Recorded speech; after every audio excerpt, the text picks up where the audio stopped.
My father may have thought that another Biafran war has broken out. He grabbed his pot of herbs and threw the first step before I held him back. Even when he sometimes thinks that he is still young, my father is a very old man. He feels trapped in one Nigeria, a country where people run for their lives every now and then. So when the unexpected happened in our compound, the old man seized his medicine pot and took to his heels before I grabbed him. Native doctors are running for their lives. But my father did not mince words when he told the security agents that false native doctors in the state were only the surface of a much dirty scandal and ritual killings. The real darkness ran through the veins of the country itself. Politicians who fed on blood in order to hold on to power, scholars who silence knowledge, and men of God who forsake morals. The officer first asked me if the old man next to me is my father. I nodded in agreement. My father is a well-known traditional healer. Everyone knew him. I was sitting with him when men with guns stormed our compound. It happened so fast. My father was grinding roots into powder. I was plucking off the dried leaves. And the next moment, people started running in all directions. I would have ran too, but I cannot leave my father alone. He is an old man, and I feared what they would do to him if no one was around. A number of Toyota pickup trucks drove in with speed, and men with riffles started jumping down. Their boots were heavy and forceful, pounding the earth with authority that expected nothing but obedience. The security agents were in large numbers, their eyes restless, scanning everything with suspicion. A tall, stone-faced officer led the charge. He walked with purpose, his lieutenants flanking him on both sides, their movements sharp and aggressive. He stopped right in front of my father, staring first at him, then at the traditional medicine he was preparing. "Old man," the officer said with intimidating voice, "we have come to ask you some questions." The medicine man did not answer immediately. Instead, he dusted his hands, took his time looking at them, and then finally spoke. "Ask your questions." The officer didn't hesitate. "You need to tell us exactly what you are up to. Our state cannot be allowed to decay before our very eyes. People say you are a good man. You have lived long to know. How did we have it this bad?" The old man chuckled and shook his head. "You ask me as if you do not know. Tell me, officer, have you asked our leaders how we found ourselves in this soup of mess?" The officer's expression hardened. "I have not come here for you to answer my questions with questions." He was getting impatient, but my father was calm. He had seen men like him before, men sent by the law, by a society that no longer understood its own spirit. "You want to know how it got this bad," my father said at last. "You want to understand the darkness that has descended on our people and on the traditional healers?" The officers shifted uneasily, but the leader nodded. His face carried the look of a man who had seen too much, who was desperate to make sense of it all. "A dibia was not just a healer or a diviner," my father continued. "We were the bridge between the visible and the unseen. We carried the burden of knowing. To be a traditional healer was not about wealth or power. It was duty. It was about sacrifice." One of the younger officers scoffed and folded his arms. "His name is Clement." "Then why are so many native doctors involved in blood rituals? If your duty was so sacred, why do we keep finding mutilated bodies in shallow graves and in farmlands?" The old man let out a dry laugh. "Do you think every man with a stethoscope is a real doctor? Do you think every man with a Bible is a true pastor? The same way, not all who call themselves native doctor are what they claim to be." The officers fell silent. They understood. But understanding was not enough. "The dibia used to be the cornerstone of Igbo's spiritual and cultural life," the old man explained. "We kept the community connected to its roots. We ensured harmony with the spirit world. A true dibia is a guardian of wisdom, a healer of body and soul, a bridge between the earthly and the divine. The problem is not the sacred tradition, rather it is the neglect of such sacred wisdom, and the negligence to Igbo man's nuclear science is haunting us." The lead officer clenched his jaw. He seemed to be interested in the old man's revelation. "Yes," he agreed, "but young native doctors of nowadays tend to deceive our youths." The old man nodded. "But deception did not start with native doctor. Deceit has always been among us." A young officer shook his head in disgust. Some of them go as far as using human beings for sacrifice. The lead officer rubbed his forehead, deep in thought. The practice is everywhere. It has spread like cancer. These online native doctors demand human parts for money rituals, and youths desperate for wealth has continued to patronize them. The old man sighed. I do not deny it. If you follow me into my shrine, I will tell you more about human sacrifice in this country. It did not start with the native doctors. It did not start with kings who wanted to keep their thrones. It did not start with politicians who needed victory, and neither did it start with men of God who wanted a full auditorium. How did we get to this situation, old man? The lead officer repeated his earlier question. My father's eyes darkened, as if he is getting the answers from the glaring sun. Long ago, he said, sacrifice was not about power, it was about divine energy, and our holy ancestors offered sacrifices with fowls, goats, or kola nuts. Each of these held spiritual significance. But when greed entered men's hearts, they began to believe that the blood of a human could buy them power. The origin of human sacrifice dates back to prehistoric times and is deeply connected to early religious beliefs, power structures, and societal fears. It has been practiced by various civilizations across the world, often as an offering to gods, spirits, or ancestors in exchange for favor, protection, fertility, or victory in war. They, however, forgot the first rule of true power. What you give the gods is what they will give you. Blood calls for blood, and wealth that comes from death will only end in death. Another officer inhaled sharply. Then tell us, old man, how do we stop this? My father looked at him and at the desperation in his eyes. You do not fight darkness with guns. You fight it with knowledge. A true dibia knows that the moment he spills innocent blood for power, his soul begins to rot. His body may live, he may grow richer, but his soul is already dead. The lead officer suddenly spoke with a submissive tone. Old man, forgive my arrogance. You are a man of knowledge, a man of tradition. But tell me the truth. Do you still believe there are native doctors who practice the old ways, the right ways? My father met his gaze and answered, yes, but we are few, very few, and we are hunted too. Hunted? By who? The old man sighed. Do you think these fake dibia want men like me to exist? Do you think religious leaders want people to know the truth? Even the politicians are ready to silence those who know too much. The officer exhaled sharply, his mind racing. We must find and destroy these bad eggs. You can only succeed if you start from the top, my father said, his voice quiet but firm. One who wants to kill a poisonous snake must first find where the head is hidden. My heartbeat is now relaxed as I look at my father in a friendly discussions with the uniformed men. I had believed that something terrible was going to happen the moment the officers arrived. Native doctors and their entire family have been taken into custody since the offensive began. It has happened in a number of towns. My father later led few of the security men into his shrine. I followed gradually from behind. The wind shifted the moment they stepped into the chapel. Our ancestral chapel was positioned in one end of the compound, where the trees stood tall and whispered with the wind.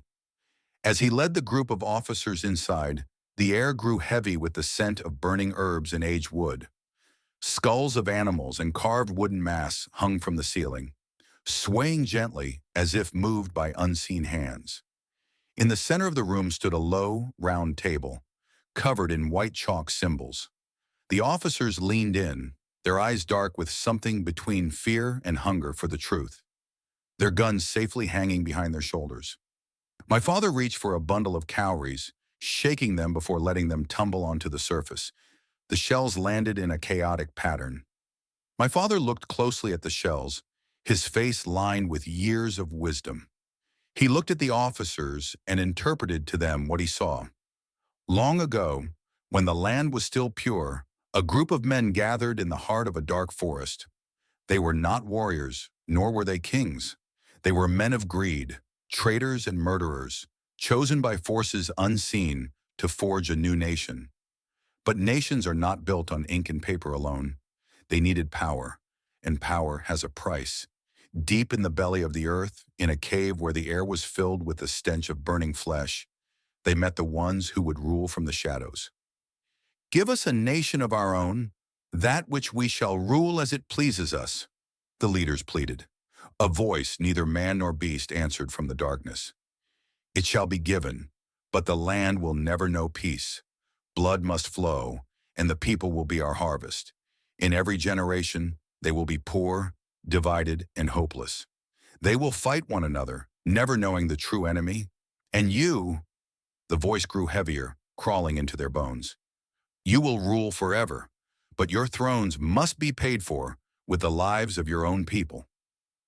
The leaders nodded. One by one, they slit the throat of an innocent child to seal the covenant, letting the blood soak the soil. The land shuddered. A new country was born, to be controlled by the group which called themselves Nocturne cult. Decades passed, and everything came to be as promised. No matter how much oil was drilled from the earth, the people remained poor. No matter how many roads were built, they always crumbled. No matter how passionate the people prayed, their agony worsened. The killings never stopped. Some died in riots, others in mysterious tanker explosions. Road accidents everywhere. Entire villagers were wiped out overnight by cattle headers. No one could explain why the police always shot into crowds of hungry protesters. Religious and ethnic violence became the songs of the day. No one could explain why every election ended in rivers of blood. Now young men are into money rituals. It was not politics. It was not bad governance. It was the debt being paid. And when the blood did not flow fast enough, the land itself grew angry. Dams overflow their banks to swallow people. Sicknesses with no cure swept through cities, and hospitals remained in their sorry states. Yet the leaders and their families thrived. Their leaders often changed faces, but they were all the same, puppets of an unseen master, agents of people's torment. In all these, people failed to uncover who their real enemies are. The officers' faces changed as the truth settled into their bones. Sergeant Clement's hands trembled where they rested on his knees. The older officer, the one with eyes that had seen too much, seemed to shrink under the weight of it all. Then Clement stood up so fast his chair nearly toppled. We can't fight this alone. We need someone powerful, someone who can act. Who?